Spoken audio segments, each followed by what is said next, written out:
Standard 12th, Subject Accounts. Question number 14. Dharma and Karma are the partners sharing their profit and loss in their capital ratio. So you have to prepare the final accounts. As from the data of the sum, PL appropriation is not required, so I have not drawn it. I have drawn trading, PL, current and balance sheet. Okay. From the sum, no information is given that we can record in PL appro, so no need to draw it. Now students, again in this sum, current account is given. So we will draw the current account, right? And then if current account you draw, then you write the capital into the balance sheet directly that I have written. I have copied it from trial balance. When current account is given, directly write the capital in balance sheet. Okay. And in current account, I have written the balance from the trial balance. Dharma's current account balance is given on debit side and Karma's balance is given on credit side. Just I have copied and drawings on the debit side of current account. These balances just you have to copy down that I have done for you. And whenever current account is given, remember it's a fixed capital account method. Otherwise, only capital is given, then you have to draw the capital account. Then it is called fluctuating capital account method. Now we are starting the sum with the adjustment. The very first adjustment is closing stock is of 21,000 rupees. Okay. And in which the stock of stationery of 2,000 is included. यानी total आपका closing stock 21,000 का है जिसमें stationery 2,000 की है तो बाकी 19,000 आपके लिए क्या हुआ that is your goods stock that means goods stock 19,000 and stationery stock 2,000 तो टोटल आपका क्लोजिंग स्टॉक हुआ 21,000 so first I am taking the goods stock. It's given in adjustment, so we will give the double effect. Come in trading account. Okay. Trading account, credit side by closing stock. But which stock you write here? Goods stock. From the adjustment, 21,000 total closing stock. But if out of that 2,000 is stationery, तो आपके goods कितने के हो जाएंगे? 19,000. That you have to remember. So we have to give double effect because it's in adjustment. This is first effect. Second effect, balance sheet, current assets. Okay. Give here effect. Closing stock 19,000. Okay. Now 2,000 is stationery stock. उसका भी effect आपको books में देना ही पड़ेगा so come to the PL account debit side okay to stationery check the trial balance stationery expenses given ₹7,000 trial balance में stationery expense 7,000 दिया हुआ है ओके इसमें से हम माइनस करेंगे stationery stock but which one closing stationery stock remember this if closing stationery stock is given first effect उसको minus कर दो स्टेशनरी एक्सपेंस में से PL में से okay so 7,000 minus 2,000 5,000 this is first effect. Now second effect, all stocks are recorded in current assets. Double effect. Stationery stock 2,000. Okay, clear? Now second adjustment. It's given on machinery. Depreciation rate is to be increased up to 10%.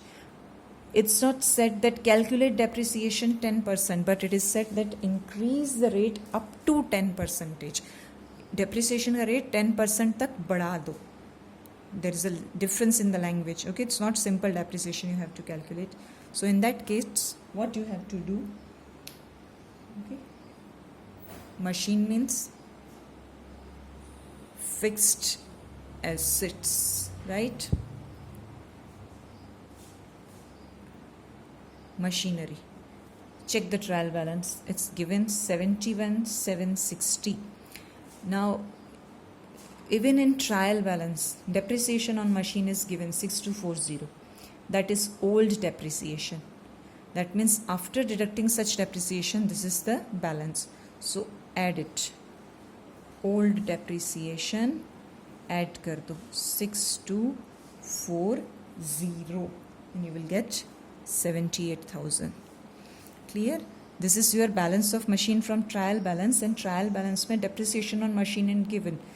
तो ये machine जो है वो old depreciation है.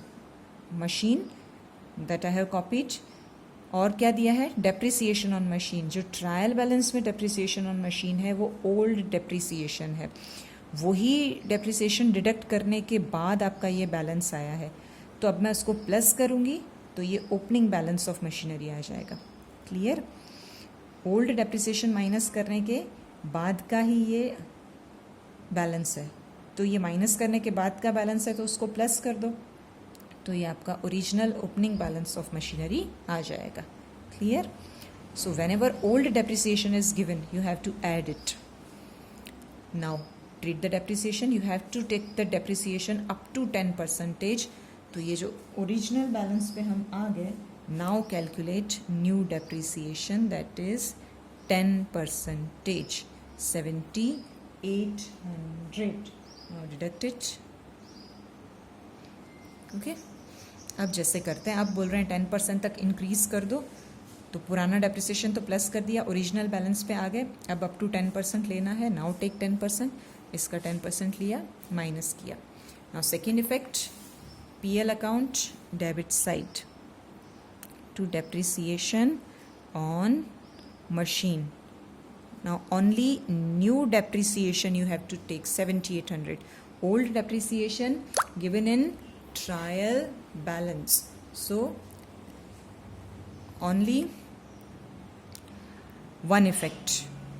Old depreciation का only one effect trial balance से है ना, इसलिए. बट न्यू डेप्रिसिएशन का दूसरा इफेक्ट पीएल में डेबिट साइड हमने ले लिया. ये हो गया double effect of machinery on depreciation. Then third adjustment, credit sales of 1,000 is recorded in the purchase return book by mistake.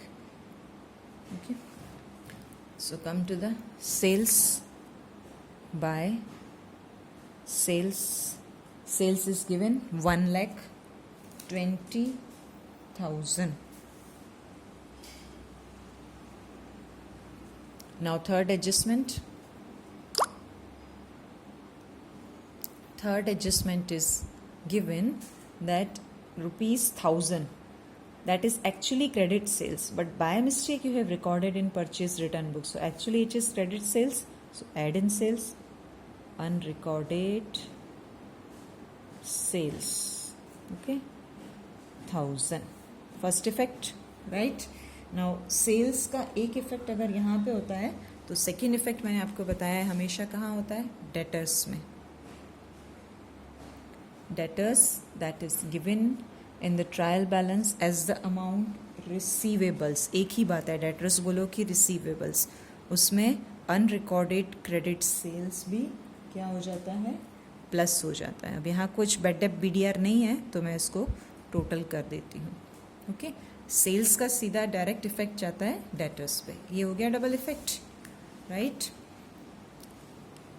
But अब आपसे मिस्टेक क्या हुई? ये सेल्स है तो मैंने सेल्स और डेटर्स में डाल दिया, बट मिस्टेक क्या हुई है? By mistake you have recorded it in the purchase return. So purchase return से आपको कैंसिल करना पड़ेगा ना. See to, first of all you have to write purchase. So purchase is given in the text book, it's 80,000. Then minus purchase return. Check the purchase return that is given in your textbook. It's given purchase return is given 2,000. ये दिया हुआ है text book में. Purchase return credit side होता है, इसको goods return debit भी बोलते हैं. Now mistake is what? जो क्रेडिट सेल्स था ना वो गलती से परचेज रिटर्न बुक में चला गया है. था क्या?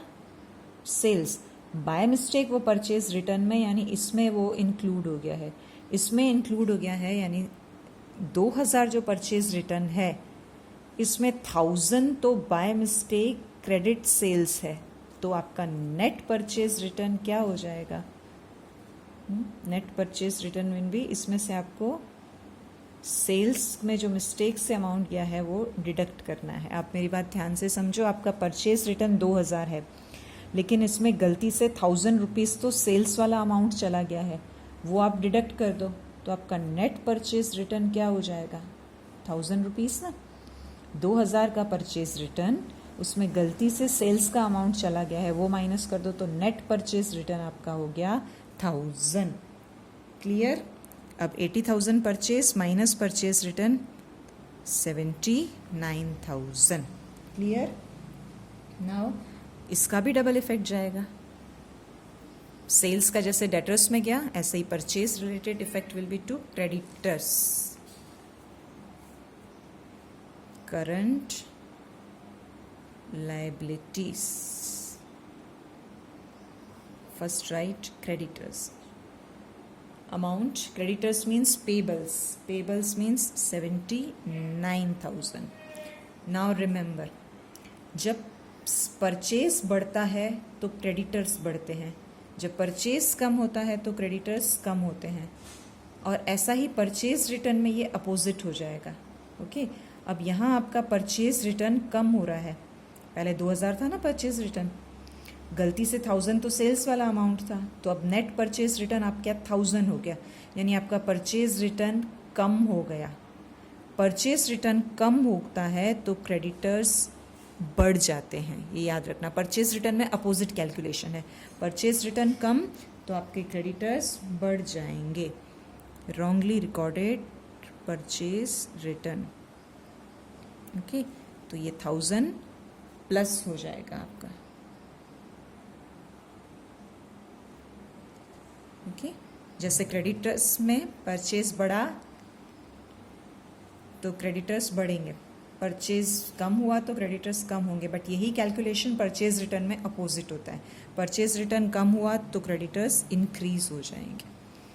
That means overall we gave the 4 effects of this transaction. Sales से रिलेटेड है तो सेल्स और डेटर्स, और गलती से ये परचेज रिटर्न में चला गया तो परचेज रिटर्न और creditors. Total 4 effects of this adjustment. Okay, now fourth adjustment